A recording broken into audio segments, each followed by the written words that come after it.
Carol, tem muitas pessoas, né, que estão utilizando esse medicamento. Eu tenho visto, assim, coisas bem doidas, né, na prática clínica, realmente o Sim. uso indiscriminado, muitas vezes sem prescrição. Todas as pessoas começaram a usar. E daí eu até te pergunto, né, todas as pessoas podem consumir, né? Quais seriam, na verdade, as pessoas que realmente seriam indicadas para o uso desse tipo de tratamento, né? A gente tem uma dificuldade, né, aqui no Brasil, e porque as pessoas conversam, veem que esse medicamento funciona, né, e aí Sim. um conversa com o amigo, conversa, compra lá, como existe essa possibilidade no Brasil, então compra sem receita, facilita para as pessoas querer fazer o uso dessa medicação, né, experimentar sem a devida orientação, né, então assim, elas não conseguem levar adiante ou não fazem da forma correta ou da melhor forma possível, né, e aí, assim, às vezes quem nem tem indicação faz uso, mas de uma forma geral, para a gente entender, quem tem indicação são as pessoas com sobrepeso e Uhum. alguma doença associada ou quem já tem diagnóstico de obesidade. E hoje em dia a gente faz isso por aquela classificação ainda assim, o mais usado é do Uhum. IMC, que é uma sigla para quem está assistindo a gente, se quiser calcular o seu IMC, pode jogar no Google ali e colocar, né, cálculo de IMC, porque você só precisa de duas informações, a informação do seu peso e a informação da sua altura. Você consegue fazer esse cálculo, achar, né, se você realmente se encaixa no perfil de sobrepeso e obesidade. Então, as indicações seriam um IMC maior ou igual a 27, com alguma doença associada, ou um pré-diabetes, ou um colesterol elevado, ou uma pressão alta, qualquer doencinha associada já teria indicação, ou mesmo o IMC maior ou igual a 30, né, de obesidade, que já encaixaria para tratamento. Só que assim,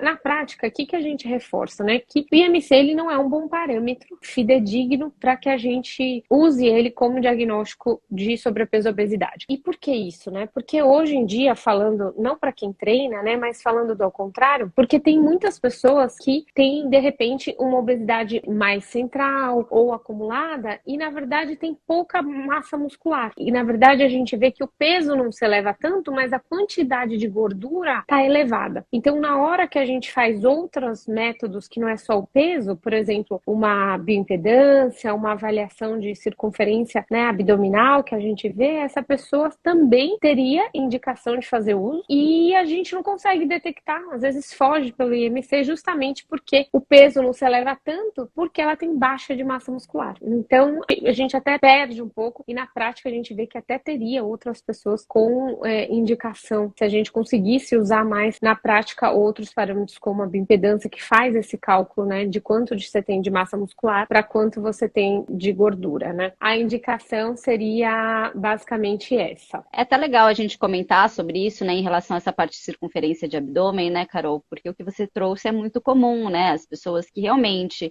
acabam não pesando tanto na balança, mas você vê que tem aquela barriga maior, né? E Uhum, esse tipo de gordura que é concentrada, né, nessa região abdominal, ela está relacionada com maior chances de desenvolver doenças metabólicas, né? com Então, certeza. na grande maioria das vezes, esses pacientes realmente apresentam, né, as alterações metabólicas que novamente entram aí nessa superindicação, né, do uso da medicação. Com E daí, certeza. Carol? Por exemplo, os pacientes cardiológicos, né? Quase todos têm indicação, por exemplo, né? De fazer um tratamento para Uhum. perda de peso, de já usar a medicação. É que isso eu acho que para profissionais de saúde é pouco difundido, né? Eu acho que ele é mais, né? Assim, até para você diminuir risco mesmo cardiovascular dos pacientes cardiológicos, né?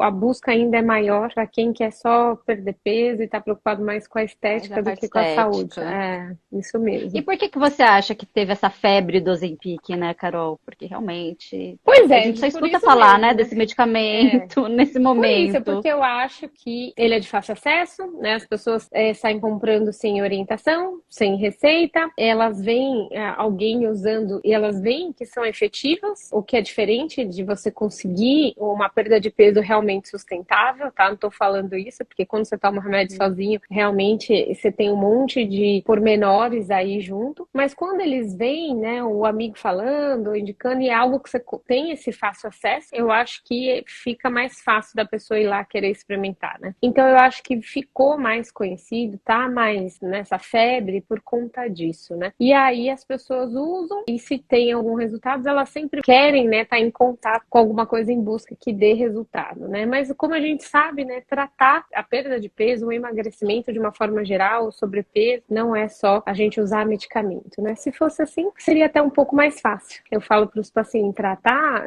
a obesidade, o sobrepeso, ele é até diferente, né, do que você conseguir controlar com medicação, igual acontece, por exemplo, com uma pressão alta, né? Apesar da pessoa, o tratamento, vamos supor, de uma pressão alta ser, além da medicação, exercício, perda de peso e tudo mais, e se eu der uns remédios, se eu der a medicação certa, aquela pressão abaixa. Então eu consigo, ela fica controlada. A obesidade não, eu não dou um remedinho ali, deixa eu dar um remedinho ali, que ela já, daqui a pouco ele já fica controlado da obesidade dele, já fica controlado do sobrepeso dele. Não, isso não acontece. Então, um tratamento da obesidade, ele é muito complexo, né? Não é só dar um remedinho ali que vai funcionar. Não, perfeito, Carol. E até uma coisa que a gente já conversou, né, em outros bate-papos, assim, a obesidade, ela é uma doença multifatorial, né? Ela tem mais do que uma causa, não é uma causa única. Com São certeza. fatores genéticos, ambientais, alimentares, de saúde, tem muita coisa envolvida por causa dela. Então, dificilmente o tratamento também seria o único, né? Impossível com uma pílula mágica a gente resolver. Com então, certeza. realmente, o tratamento, ele existe, né, vários fatores aí também. Eu acho que a medicação, ela pode vir a complementar, né, um tratamento, mas, novamente, foi o que você falou. Ela sozinha que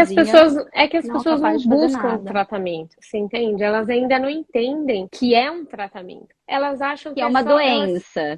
Que é uma doença e que precisa de tratamento. As pessoas só querem ali perder um pouquinho de peso, só querem perder um pouco de peso ali. Então eu acho que como se essa perder um peso ali fosse assim sustentável, né? Porque perder peso ali e depois ganhar tudo é o que a gente mais vê, né? Esses anos de tentativa de ficar num peso adequado e não conseguir, né, Ana? Então, se elas enxergassem mesmo como uma doença, do tipo uma pressão alta, do tipo um diabetes, nossa, não, eu preciso ir no médico, eu preciso tratar isso e acompanhar, é diferente. Então, muita gente ainda vê o tratamento para perda de peso como uma parte estética, ou só preciso de uma motivação a mais, eu já sei o que eu preciso para perder peso, eu só preciso fazer isso, é que eu não faço, né? Então, elas não valorizam isso como doença, porque se valorizasse, daí a gente conseguia tentar fazer esse acompanhamento mais de perto, tratando mesmo o paciente como um todo, e aí a gente conseguiria resultados mais expressivos, na minha opinião.